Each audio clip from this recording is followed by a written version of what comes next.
Ahlan wa sahlan bihudurikum. La taftah wa la taqra ila bil haqqi wa huwal haram. Itu istilah pondok, pondok pesantren.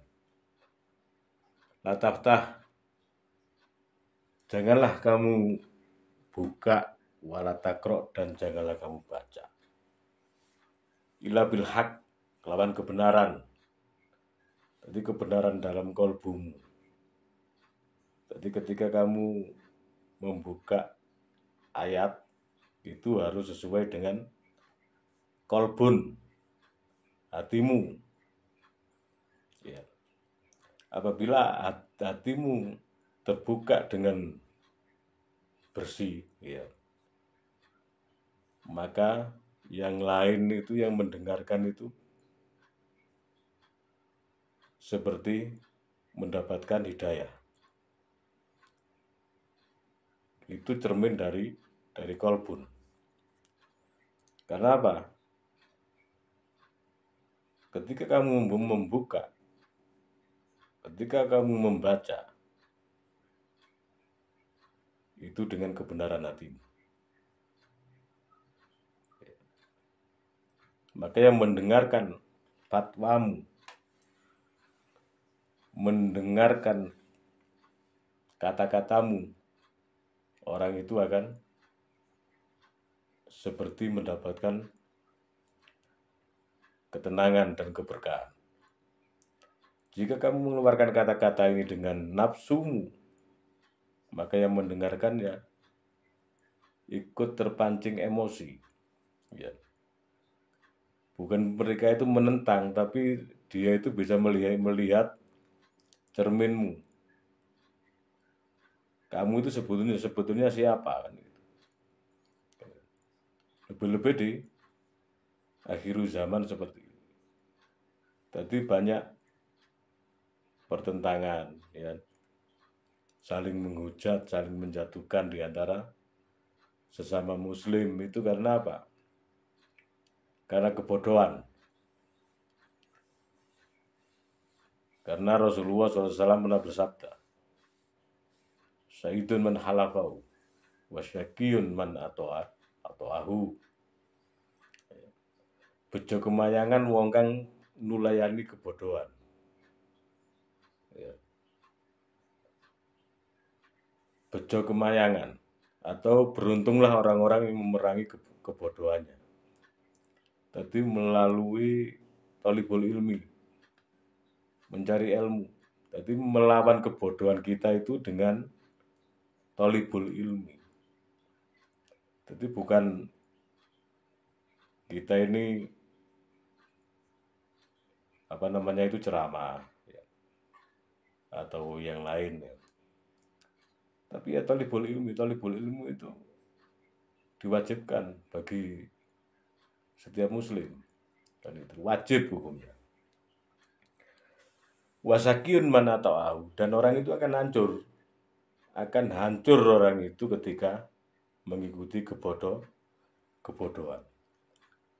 Jadi di akhir zaman ini banyak orang-orang yang berfatwa. Mereka berhujah, ya, di atas mimbar, tapi tidak sesuai dengan kolbun. Jadi kolbunnya ini belum terisi iman yang sejati. Ya. Mereka hanya mengandalkan syariah. Jadi seolah-olah syariat ini bisa merubah situasi.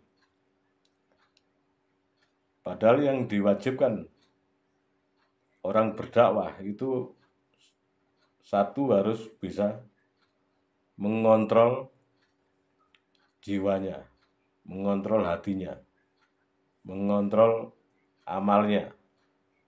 Ya. Ketika kita memerintahkan kebaikan, apakah kita sudah pernah menjalankan? Kalau kita memerintahkan amal, apakah kita sudah pernah amal? Kalau kita memerintahkan ibadah, apakah kita sudah menjalankan semaksimal mungkin untuk ibadah yang sempurna kepada Allah Subhanahu wa taala? ketika kita mengucapkan hadis-hadis Nabi, apa kita sudah menjalankan secara kafah, nah itu kita teliti dari kolbun. Beda dengan ulama-ulama zaman dahulu. Ulama-ulama zaman dahulu itu basyiratur ruhnya itu hidup. Makanya ketika mereka itu jihad, ketika mereka itu berdakwah, semua orang bisa menerima. Tidak ada di situ gontok-gontokan saling menyerang, tidak ada. Tapi saling menyadari, dia selalu menerima kebenaran. Akalnya selalu menerima kebenaran yang disampaikan oleh al-alim atau al-alamah itu. Pada akhir zaman, ya, akhir zaman seperti ini, itu matubu sahibul akbar. Jadi banyak setan-setan yang membawa kabar goroh, membawa kabar bohong, ya. Seolah-olah dia memerintahkan satu kebaikan, tapi yang menyampaikan ini belum pernah menjalankan, ya. Mereka hanya mencari popularitas, ya, atau mencari pengaruh di kalangan mereka sendiri. Mereka mencari pengaruh di lingkup golongannya sendiri, ya. Maka apa? Hatinya tertutup, ya. Khatamallahu ala qulubihim wa ala sam'ihim wa ala absarihim ghishawatun wa lahum adzabun azim. Itu. Hati mereka tertutup, ya. Telinga mereka terkunci, ya. Itulah kafir, ya. Kafir. Jadi kata-kata kafir itu syaitun man halafahu wa syaqiyun man atau ahu. Jadi kata-kata kafir itu orang yang mengikuti kebodohan. Jadi bodoh dinut, ya. Maka orang itu akan rusak. Wasyakyun man atau ahu, dan orang itu kalau mentaati kebodohannya, maka mereka akan rusak. Maka dari itu kita harus hati-hati dalam bermedia sosial, ya. Dalam menyampaikan futuwah atau fatwa, ya. Di media sosial itu kita harus hati-hati, ya. Karena apa? Karena semua itu adalah tuntutan Allah. Tuntutan untuk menyampaikan kebenaran.